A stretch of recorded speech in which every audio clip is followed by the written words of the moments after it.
السلام علیکم ورحمۃ اللہ وبرکاتہ۔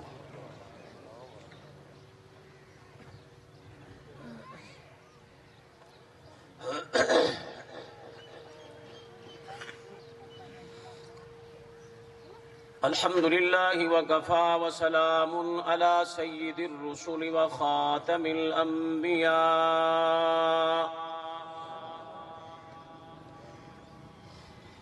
محمد المصطفى وعلى آلہ المجتبى وأصحابہ الأتقیاء والأصفیاء،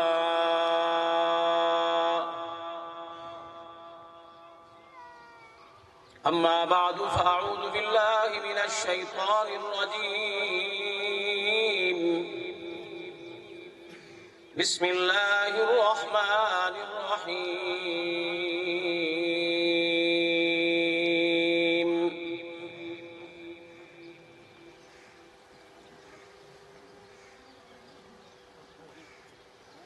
انا نحن نزلنا الذکر وإنا له لحافظون۔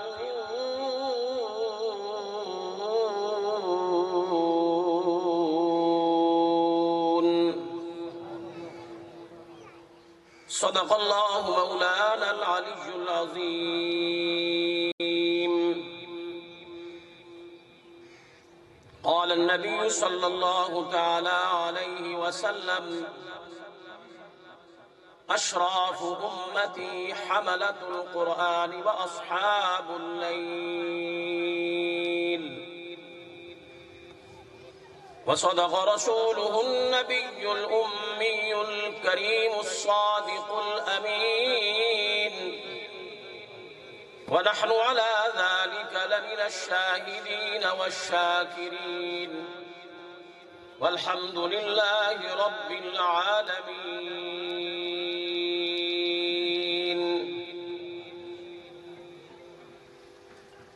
ذوق شوق محبت و عقیدت سے ایک مرتبہ نماز والا درود پاک پڑھ لیں بھائی۔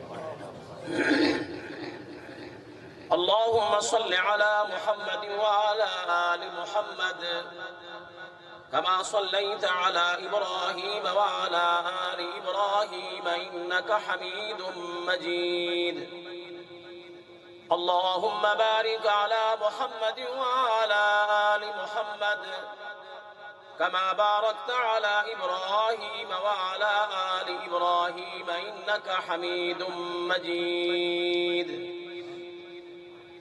يا رب صل وسلم دائما أبدا على حبيبك خير الخلق كلهم،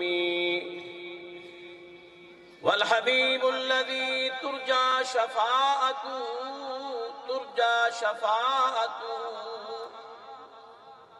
لكل هول من الأهوال مقتحم۔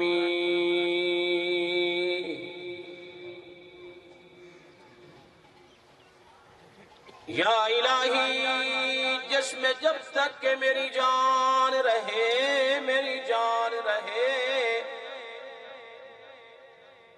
تجھ پہ صدقے تیرے محبوب پہ قربان رہے۔ میں رہوں یا نہ رہوں پر دعا ہے دل کی، دین احمد رہے اور عزت قرآن رہے۔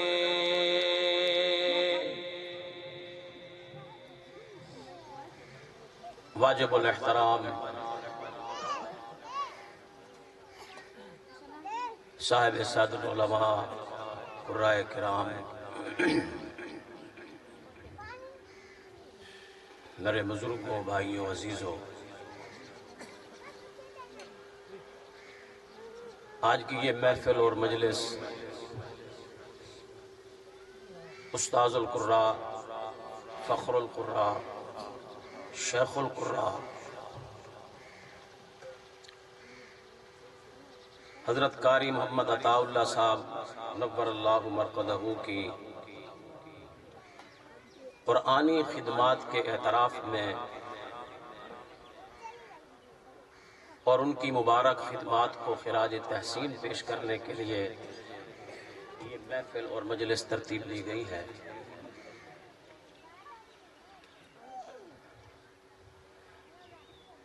اللہ پاک ہم سب کی حاضری اپنی رضا کے لیے قبول فرمائے۔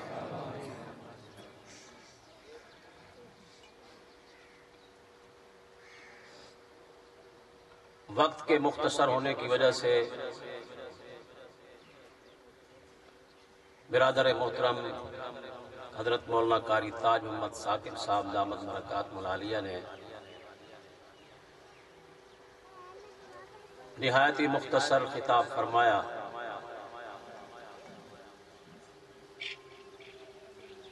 میرا تو جی یہی چاہتا تھا کہ یہ حضرت کی قرآنی خدمات پر کچھ ضروری معلومات ہمارے گوش گزار کرتے، کیونکہ یہ شاگرد ہونے کی حیثیت سے بھی بہت قریبی، بھائی ہونے کی نسبت سے بھی بڑے قریبی، ان کے شام و سحر کو دن رات کو بخوبی جانتے ہیں، اور انہوں نے جس انداز میں قرآن کی خدمت کی یہ بہتر طریقے سے بیان کرتے، لیکن ان کی یہ شفقت اور مہربانی ہے کہ انہوں نے مائک میرے سپرد کر دیا ہے۔ میں بھی اپنے وقت میں اسی عنوان پر کچھ معروضات پیش کروں گا۔ دل سے دعا فرمائے اللہ پاک مجھے حق بیان کرنے کی توفیق دے، اور ہم سب کو حق سننے سمجھنے کے بعد اس پہ عمل اور استقامت کی توفیق دے۔ یہاں بہت سارے حضرات حفاظ اور قراء تشریف فرما ہیں جنہوں نے حضرت قاری صاحب رحمہ اللہ سے قرآن پڑھا، میرا شمار بھی انہی میں سے ہے۔ ان کی درسگاہ تو بالکل سادہ سی تھی، ماحول بھی انتہائی سادہ تھا، اور اب تو بہت ساری ترقی ہو گئی ہے، بڑی سہولیات ہیں۔ آج سے 40 سال پہلے وہ آپ حضرات بہتر جانتے ہیں کہ کتنی سادگی تھی اور کتنی سہولیات جو نہ ہونے کے برابر۔ مجھے والد صاحب رحمۃ اللہ علیہ نے، مجھے بھی اور مجھ سے بڑے بھائی ہیں قاری طاہر صاحب، ان کو، حالانکہ ملتان میں کوئی مدارس کی کمی نہیں تھی، قراء کی کمی نہیں تھی، بڑے بڑے شیخ ملتان میں، شہر بھی بڑا، مدرسے بھی بڑے، قاری بھی بڑے، لیکن آپ اندازہ کریں ہماری پیدائش شہر کی، رہائش شہر کی، ماحول شہر کا، اس کے باوجود سن 80-81 میں میں یہاں، میرے یہاں دوست بھی بیٹھے، میرے ساتھی بھی بیٹھے، یعنی تقریباً 40 سال پہلے اس دیہات میں ایک سال ہم بھائیوں سے لگوائے اور بھیجا یہی کہ آپ جاؤ اور قاری صاحب کے پاس جا کر قرآن پڑھو، قرآن کو صحیح طریقے سے تلفظ سے وہاں پڑھنا سیکھو۔ چنانچہ ایک سال ہم نے لگایا، بڑے بھائی نے بھی لگایا، میں نے بھی لگایا، بھائی بھی تھے قاری صاحب ہمارے رشتے میں، استاذ بھی ہیں، شیخ بھی ہیں۔ اچھا، ان کا اپنا مزاج تھا کہ وہ پڑھائی کے معاملے میں یہ نہیں دیکھتے تھے کہ یہ میرا کیا لگتا ہے، ان کی نگاہ و نظر اس بات پہ تھی کہ میں نے اس بچے کو قرآن پڑھانا، میں نے اس کو قرآن پڑھانا اور سکھانا، یہ رشتے ناتے یہ بعد میں، کسی بچے کا وقت ضائع نہیں کرتے۔ چنانچہ یہی وجہ ہے کہ دور دراز کے طلباء دوسرے شہروں سے وہ اس دیہاتی ماحول میں، اس سادہ ماحول میں حضرت سے آتے، حضرت کے پاس آتے اللہ کا قرآن سیکھتے. آج بلا مبالغہ میں یہ عرض کرتا ہوں کہ حضرت کے شاگرد کون؟ شاگرد ہے. جیسے میں شاگرد، میں بھی اور مجھ سے بھی کئی بڑے ہیں، جیسے حضرت قاری صاحب دامت برکاتہ. اب یہ دادا استاد بن چکے ہیں، ہم ان کے شاگرد بھی ہیں. یعنی میرا شاگرد بھی اب پڑھا رہا ہے. کئی شاگرد جو ہیں وہ آگے کلاسیں پڑھا رہے ہیں، وہ اپنے شاگردوں کے استاد ہیں، پھر ان کے استادوں کے ہم استاد ہیں. اور ہمارے استاد حضرت قاری صاحب رحمت اللہ علیہ حدیث سنے اپنا ایمان تازہ کریں. آپ علیہ السلام نے فرمایا جو اچھا طریقہ رائج کرے نا، اچھا طریقہ، تو جب تک وہ طریقہ رہے گا، وہ دنیا چھوڑ جائے بے شک اچھا طریقہ ایجاد کر دے گا، وہ دنیا چھوڑ جائے خود تو وہ خاموش ہو گیا، لیکن جب تک وہ طریقہ باقی رہے گا، اس کا فائدہ اور فیض اور اس کا نور اس آدمی کو قبر میں بھی پہنچے گا، قبر میں بھی پہنچے گا. مثال سے بات کو سمجھیں. آپ علیہ السلام نے اعلان نبوت فرمایا، لوگوں کو دعوت دی. سب سے پہلے ابو بکر نے کلمہ پڑھا. کس نے کلمہ پڑھا بھائی؟ سب سے پہلے اس نے کلمہ پڑھا. اب علماء فرماتے ہیں کہ یہ نیکی ابو بکر کے حصے میں آئی رضی اللہ تعالیٰ عنہ، کہ اس نے سب سے پہلے آپ علیہ السلام کی تائید کی، تصدیق کی اور کلمہ پڑھا. اب قیامت کی صبح تک جتنے لوگ کلمہ پڑھیں گے ان کو اپنے کلمے پڑھنے کا بھی ثواب ہوگا، اور ان کے کلمہ پڑھنے کا ثواب ابو بکر کو بھی پہنچے گا. ان کو کلمہ پڑھنے کا ثواب خود ان کو بھی ہوگا جنہوں نے ابو بکر کے بعد کلمہ پڑھا. ایک دن کے بعد پڑھا، ایک سال کے بعد پڑھا، ایک زمانے کے بعد پڑھا، صدیوں بعد پڑھا، پڑھتے رہے، پڑھ رہے ہیں. فرمایا کہ ان سب کے کلمہ پڑھنے کا ثواب ابو بکر کو بھی ملتا رہے گا. کیوں؟ کہ سب سے پہلے یہ اچھا کام کس نے کیا تھا؟ ابو بکر نے کیا تھا. سب پڑھو رضی اللہ تعالیٰ.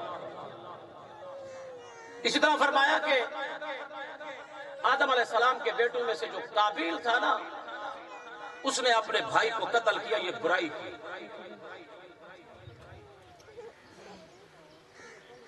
علماء فرماتے ہیں آسمان میں بھی سب سے پہلا جو گناہ ہوا وہ حسد کا تھا. شیطان نے آدم علیہ السلام پہ حسد کیا تھا کہ اس کو سجدے کیوں ہو رہے ہیں. جیسے لوگوں میں بیمار ان کو سلام لوگ کریں، سا کو نہیں کریں.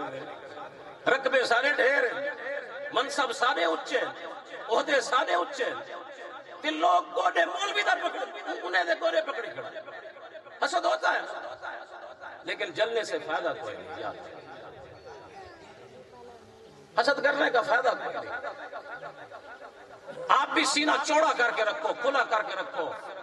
اللہ نے جو جس کو عزت دی ہے نا، خوش ہو. اور خصوصاً اپنوں کو اللہ نے عزت دی. آپ کے بیٹے کو، بھتیجے کو، بھائی کو، خاندان کے کسی فرد کو کھلے دل سے اس کا اعتراف کرو، یہ آپ کی عزت ہے. آپ کے علاقے کا کوئی آدمی اللہ نے اس کو عزت سے نوازا ہے، آپ عزت کریں گے، یہ آپ کی عزت ہے. اور جلنے کا اتنا نقصان ہے، حدیث پاک کا مضمون ہے. آپ علیہ السلام نے ارشاد فرمایا، جیسے آدمی حسد شروع کرتے ہیں نا کہ اندی کوٹھی میں کیوں، اندی کار ہی اتنا دی، اندی نوکری اتنا دی، اتنا آسائش نال کی میرا. جیسے یہ اس نے جلنا شروع کیا، اگر اس کے حصے میں نیکیوں کے ڈھیر ہے نا، ڈھیر انبار، اس کے اس حسد سے اس کے نیکیوں کے ڈھیر جلنا شروع ہو جائے.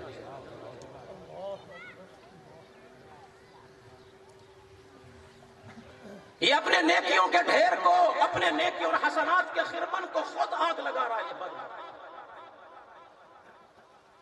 یہ ہمارے رکشوں والے، یہ ٹرالیوں والے ہوتے تو بڑے من چلے سے لوگ ہیں نا. بڑے عجیب عجیب انہوں نے جملے پیچھے لکھے ہوتے ہیں، اپنے رکشے کے پیچھے، ٹرالیوں کے پیچھے، ہارن دو اور راستہ لو، پاس کر یا برداشت کر۔ ملتان میں نے ایک رکشہ دیکھا نا، اس کے پیچھے لکھا تھا کہ میں ان قریب F-16 طیارہ بن جائے گا۔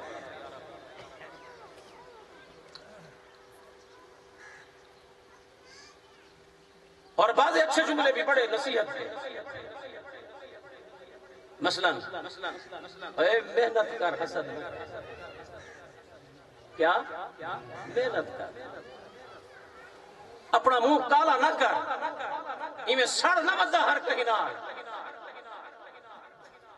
کہیں تے سڑ سے تیرے نیکیاں سڑ سے انسارے نسارے ایک نہ راسیا بدبختہ۔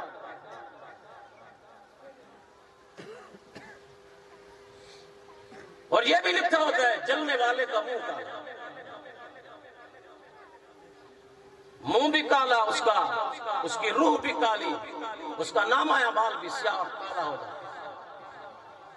اللہ ہم سب کی حفاظت کرے، بچیں اس سے بچیں۔ آسمانوں میں سب سے پہلا گناہ حسد کا وہ مسٹر ابلیس نے کیا تھا آدم علیہ السلام پہ، کہ میں نور سے بنا، مجھے تو نار سے بنایا گیا، جس کا خاصہ ہے کہ وہ بلند ہوتی ہے آگ، اس میں روشنی ہے، اور اس کو خاک سے بنایا ہے، مجھے آگ سے بنایا ہے اللہ نے، میرا خاصہ ہے بلند ہونا، اونچا ہونا، جس کو خاک سے بنایا اس کو سجدے کرائے جا رہے ہیں، مجھے پیچھے کیا جا رہا ہے۔ اور علماء یہ بھی فرماتے ہیں ابلیس لعین ہونے سے پہلے، مردود ہونے سے پہلے، یہ طاؤس الملائکہ فرشتوں کا سردار کہلاتا تھا۔ فرشتہ تو نہیں تھا تو جنات میں سے، لیکن فرشتوں کا بھی سردار کہلاتا تھا، اتنا بڑا دیکھ۔ لیکن حسد کی بیماری کی وجہ سے کیا ہوا؟ راندہ درگاہ ہوا، شیطان بنا۔ آج شیطان کا لفظ ہی کیا ہو گیا ہے؟ وہ برائی کا اشتہار ہے۔ کسی کو آپ شیطان کیا پوچھتا ہے، لیکن مجھے شرم نہیں آتی، مجھے کیا کہہ رہے ہو؟ اور زمین پر بھی حسد ہوا، سب سے پہلا جو گناہ حسد، اس کے بعد پھر دوسرے گناہ۔ قابیل نے اپنے بھائی پہ، سگے بھائی پہ حسد کیا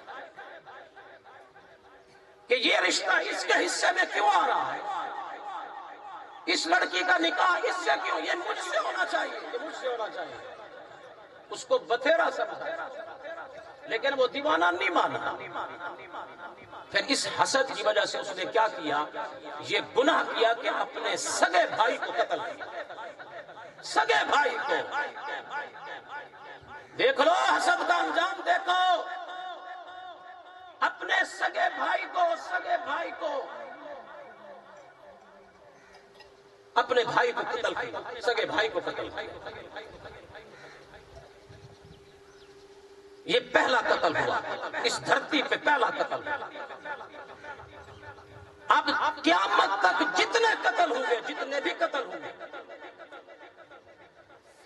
قاتل کو بھی سزا ملے گی۔ اگر معافی تلافی نہیں ہوئی، دیت و قصاص نہیں ہوا، معافی نہیں ہوئی، اپنے عہدے کی وجہ سے بچ گیا، بڑا ہونے کی وجہ سے بچ گیا، بڑوں کے ساتھ دوستی تھی بچ گیا، لیکن یاد رکھیں اس کو سزا ملے گی۔ اللہ کے آگے کوئی بھی بڑا نہیں ہے، اللہ سے کوئی بھی بڑا نہیں ہے۔ جس کو یہاں انصاف نہ دیا دنیا کی عدالتوں نے،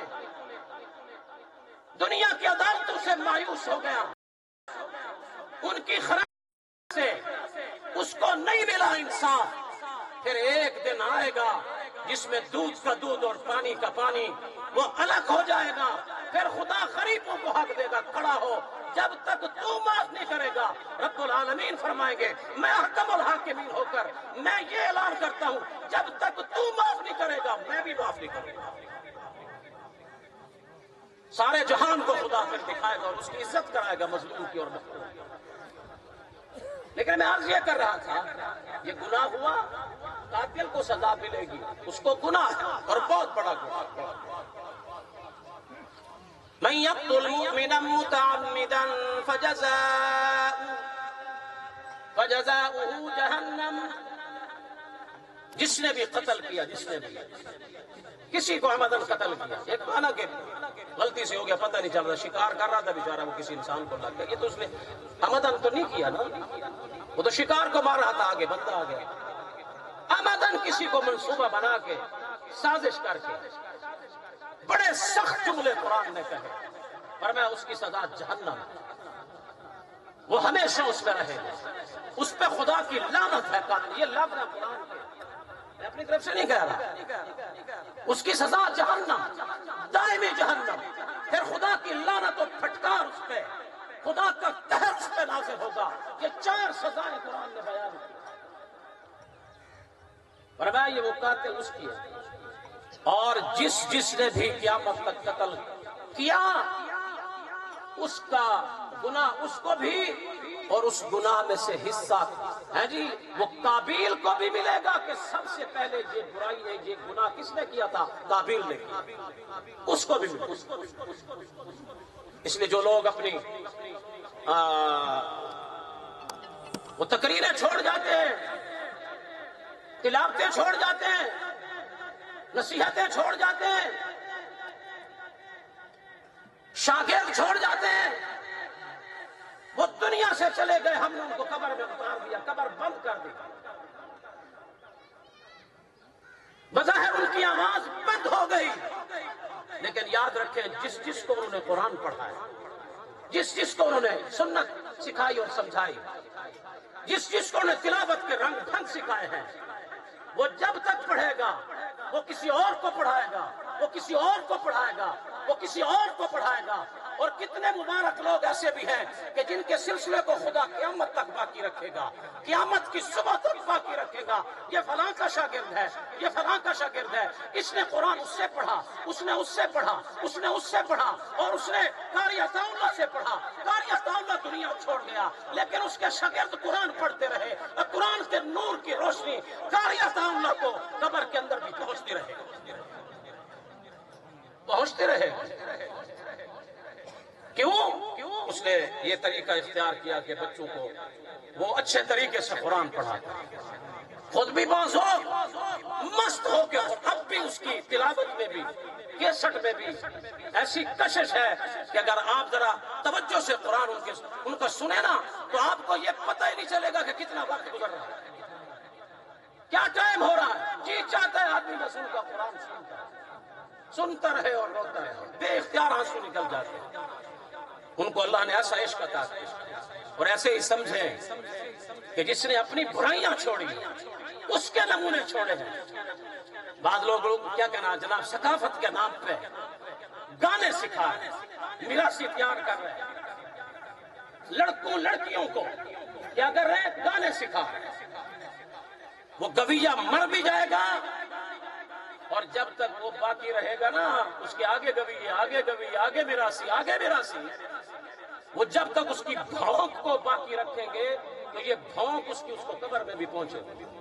وہ کتے کی طرح اندر بھونکے گا، یہ باہر والے بھونکیں گے، اس کی بدبو بھی کیا ہے اس کو قبر میں پہنچے گی۔ اللہ ہم سب کی حفاظت فرمائے۔ دونوں نے قرآن کی خدمت کی، اللہ پاک ان کی کل خدمات کو قبول فرمائے۔ میں آپ سے بھی گزارش کروں گا، میں اپنے آپ سے بھی کہتا ہوں، کوشش کریں کوئی ایسا نمونہ چھوڑ کے جائیں، ایسا نمونہ چھوڑ کے جائیں کہ جس کی خوشبو باقی رہے۔ میں کہتا ہوں یہ عقل مند لوگ تھے، عقل مند لوگ تھے جنہوں نے اپنی موت کے بعد کے لیے، اپنے مرنے کے بعد کے لیے ایسا نظام بنایا۔ کتنے عقل مند لوگ تھے۔ ایک مثال دے کے میں بات کو پورا کروں۔ ہمارے علاقے کے بزرگ گزرے ہیں میرے، امام المناظرین علامہ دوست محمد قریشی، سب پڑھتے رحمت اللہ علیہ۔ ہمارے والد صاحب رحمت اللہ علیہ کے ساتھیوں میں سے مشہور نام ہے، کوٹدو کے علاقے کے مزار بھی ان کا بھائی ان کے اپنی مسجد کے اندر ہے۔ وہ فرماتے تھے، ان کی کتابوں میں لکھا ہے خطبات میں فرماتے تھے میں جب طالب علم تھا نا، بچہ تھا، طالب علم تھا، دیہات میں پڑھا کرتا تھا، تو ایک گھر سے میرے ذمہ تھی کہ میں روٹی لے آتا. اب تو خیر رواج بہت کم ہو گیا، ورنہ ہم یہاں بھی روٹیاں لیتے رہے، یہاں اس علاقے میں میرے